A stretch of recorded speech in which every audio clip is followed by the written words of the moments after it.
En recientes días escuché una noticia que, no sé, me dio mucho que pensar. Que en mi estado los diputados acaban de aprobar una ley llamada así, por simpático que parezca, la ley antichancla. Una ley que impide a los padres de familia o tutores ejercer cualquier método correctivo hacia los niños que infrinja dolor, ya sea físico o psicológico, por leve que éste sea. De modo que con esta ley, un niño puede demandar a su mamá por haberle dado un chanclazo, un cinturonazo, un pellizco, un coscorrón, una bofetada, incluso por haberle hablado feo, mirado feo. Y la mamá o papá podría pasar hasta 6 años en la cárcel. Bueno, digo, si de lo que se trata es de frenar la violencia contra los niños, con la cual nunca estaré de acuerdo, bravo, me paro a aplaudir que se castigue a quienes hacen sufrir a los niños, pero creo que muchos de los que me están viendo coincidirán en que todavía nosotros fuimos una generación que creció con ese tipo de métodos para corregirnos, nunca para infringir violencia innecesaria contra nosotros. Quizá alguna vez se le pasaba lo enojada a mamá y nos daba chanclazos con particular esmero, pero no lo consideramos un motivo para demandarla. Nosotros crecimos con los chanclazos, con las cachetadas, los pellizcos que fueron una oportuna corrección que, lejos de heredarnos traumas, heridas emocionales, su legado fue el darnos carácter, el hacernos entender que nuestras acciones tenían consecuencias y que teníamos que enfrentarlas, que si cometes un error debes responder por él, o que el omitir tu responsabilidad tiene una consecuencia. Esos golpes de la vida, bueno, más bien, esos golpes de mamá nos prepararon después para los golpes de la vida que estos vendrían a darnos no por amor, sino porque ahí te voy. Y quizá los golpes de mamá nos prepararon a esos embates que la misma vida nos vendría a dar. Y nos forjaron carácter, temperamento, pusieron las raíces, los cimientos que hoy nos hacen personas resilientes, es decir, que podemos resistir la adversidad y levantarnos después de una dura prueba. Nos dieron educación, nos dieron valores, respeto, responsabilidad. No nos hicieron aborrecer a nuestros padres, al contrario.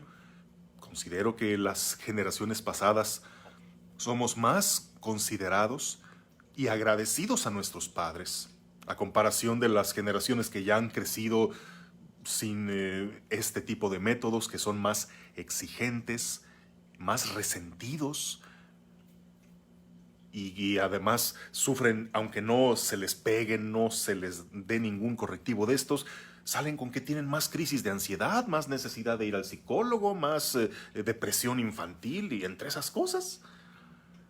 Entonces, ¿se trata de que sí se permita la violencia contra los niños? No, no, no. Se trata de preguntarnos, es decir, ya no se va a poder dar cimientos sólidos a las nuevas generaciones. El Evangelio lo dice hoy, Jesús lo dice hoy, que un árbol que no tiene buenas raíces no puede dar buenos frutos. Una casa que es construida a flor del suelo, sin cimientos, sin los cimientos que muchas veces a punta de chanclazos tienen que penetrar en la tierra para sostener después una fortaleza, serán capaces de afrontar las dificultades, la adversidad, la contrariedad que les vendrá después inevitablemente. Les dará ese carácter recio ante la dificultad, les hará entender que sus acciones tienen consecuencias. Difícilmente. Yo sé que el secreto no está en los golpes y en la violencia, pero vemos esa tendencia constante, profunda, a dejarlo pasar todo. ¿Desde cuándo que los niños ya no pueden reprobar en la escuela? O sea que lo mismo da si estudio o no. Que un niño puede pasarse por la vida diciendo a lo que le mandan, sí papá, sí mamá, sí maestro. Pero haga o no haga las cosas, el resultado va a ser el mismo. No va a haber consecuencias de mis actos. También el Señor hoy nos advierte eso a los creyentes.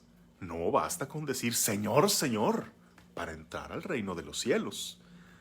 Y bueno, en nuestra iglesia no es ley, pero sí una tendencia muy marcada desde hace tiempo que también se prohíbe todo lo que provoque susto o miedo.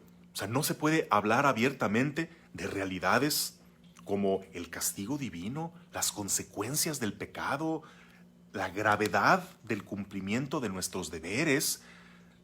Se pide que ya no se hable tanto de la penitencia o ya saca de tu vocabulario palabras como sacrificios. Bueno, claro que estoy de acuerdo en no centrar nuestra fe, no hacerla girar en torno al pecado, al dolor, a la culpa, pero también olvidarnos de todo eso y mostrarnos también en nombre de una malentendida misericordia que nosotros también podemos pasarnos por la vida diciendo Señor, Señor, y qué bonito todo, pero que no hay consecuencias por nuestros actos, que da lo mismo que respondamos o no, que hagamos o no la voluntad de Dios. Entonces, ¿qué generación estamos formando? Esta generación de niños que crecerán sin haber recibido un chanclazo, una cachetada, que hasta hubieran podido meter a la cárcel a sus padres por abusadores, por haber tenido la delicadeza de corregirlos oportunamente y con firmeza. ¿Qué se podrá esperar de esa siguiente generación ante los tiempos difíciles que se vienen? ¿Y qué se podrá esperar en tiempos difíciles también para la fe, como se están viniendo, como se ven venir ante una generación de cristianos que lo mismo le da creer que no creer o actuar que no actuar? Que esto nos ponga a reflexionar, que nos haga ver nuestro pasado, ver a lo que nos tocó sufrir, lo que al corregirnos pudo ser doloroso en su momento, pero nos sirvió para entender, y preguntémonos hacia dónde va esta nueva generación. Si tú hoy tienes frutos, se deben sin duda a tus raíces. Lo dice el poema, lo que el árbol tiene de florido viene de lo que tiene sepultado. Y muchas veces detrás de esos buenos frutos, de esa buena educación, de esa rectitud, de ese carácter, hay una buena dosis de cinturonazos, de correctivos, de castigos, que no fueron violencia, fueron el mejor legado que nos hayan dado nuestros padres. En fin, totalmente en contra de la violencia infantil, pero también muy a favor de que haya una formación suficientemente dura para formar para los tiempos duros. Que tengas un bendecido día en el nombre del Padre, del Hijo y del Espíritu Santo.